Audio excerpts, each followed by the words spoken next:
Bom dia, queridos amigos. Estou feliz em recebê-los no canal da doutora Saviquina. Ao medir a pressão, prestamos atenção em dois números, o limite superior e o inferior. A pressão arterial saindo dos limites normais, mesmo que por um dos indicadores, é motivo para verificar a saúde. Se a pressão diastólica excede a marca de 90 mH, isso significa que a pressão baixa está elevada. Por que isso acontece e o que fazer com isso? Vamos falar sobre isso com você hoje. Na norma diastólica, em outras palavras, a pressão arterial mais baixa está dentro dos limites de 60 a 90 milímetros de mercúrio. Infelizmente, o aumento da pressão diastólica nem sempre é acompanhado por sintomas clínicos óbvios, por isso pode passar despercebido por um longo tempo. 3 fatores influenciam o valor da pressão arterial diastólica. Primeiro, o tônus das paredes dos vasos, principalmente arteriolas e capilares. Em segundo lugar, a força das contrações cardíacas. E em terceiro lugar, o volume de sangue circulante. Quais causas podem provocar o aumento da pressão arterial mínima? Primeiramente, são doenças vasculares de diversos tipos. Por exemplo, a angiopatia diabética, disfunção renal, como o estreitamento da artéria renal, glomerulonefrite crônica e defeitos congênitos na estrutura dos vasos renais. Seguem-se problemas com o sistema músculo-esquelético e principalmente a osteocondrose cervical, doenças da tireoide suprarrenais e hipofisárias. Seguem-se problemas cardíacos e distúrbios hormonais. Por exemplo, o aumento da pressão diastólica durante a gravidez, bem como o uso prolongado de certos medicamentos, principalmente anti-inflamatórios não esteroidais e glicocorticoides. Para determinar exatamente o que está causando o aumento da pressão arterial diastólica, é necessário realizar a seguinte investigação: análise geral de sangue, análise geral de urina, ultrassonografia da tireoide e órgãos abdominais e pélvicos, eletrocardiograma e ecocardiograma. Se necessário, é realizada uma doplerografia dos vasos do cérebro e os hormônios da tireoide são determinados. Em alguns casos, é prescrita uma urografia excretora e o teste de Herberg. Se a causa do aumento isolado da pressão diastólica não puder ser determinada pelos resultados do exame inicial, serão necessários métodos adicionais de investigação.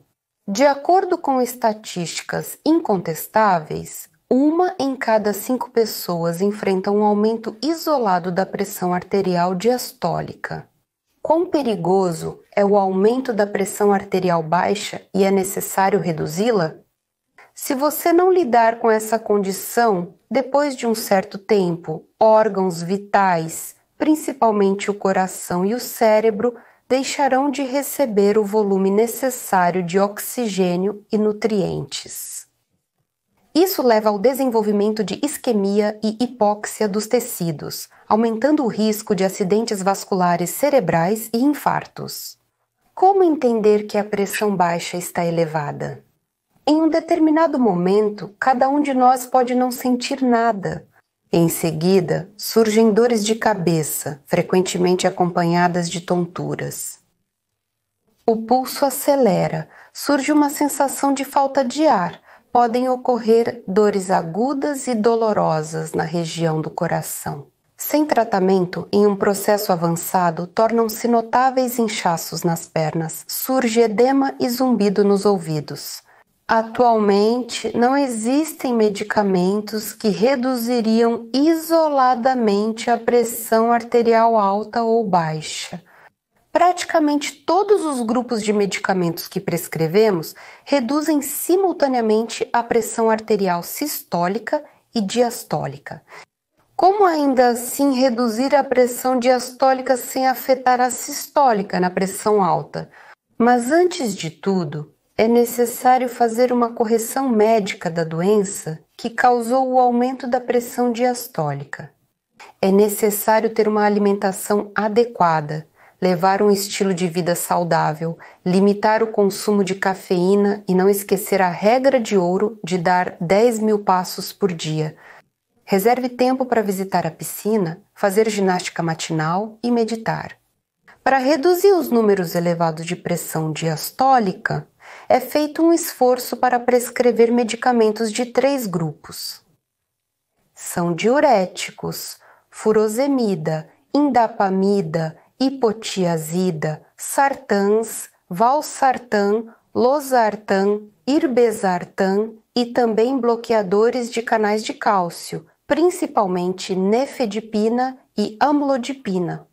A redução dos números elevados de pressão diastólica é auxiliada por sedativos, como Corvalol, Valocordin, comprimidos de raiz de valeriana.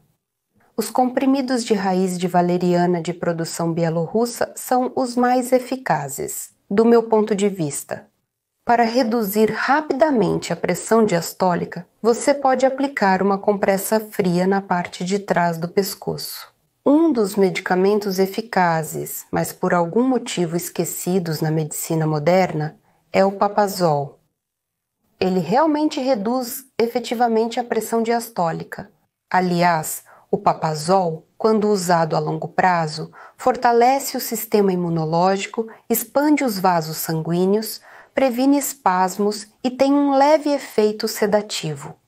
Aliás, o Papazol se tornará um achado para aqueles que têm pressão arterial que aumenta episodicamente ou tem uma tendência para uma queda acentuada contra o pano de fundo do uso constante de Concor, nefedipina e uma série de outros medicamentos. Uma causa bastante comum de aumento da pressão diastólica é a osteocondrose cervical. Para aqueles que estão preocupados com este problema, eu recomendo assistir a este vídeo. Fiquem saudáveis, queridos amigos, e até novos encontros!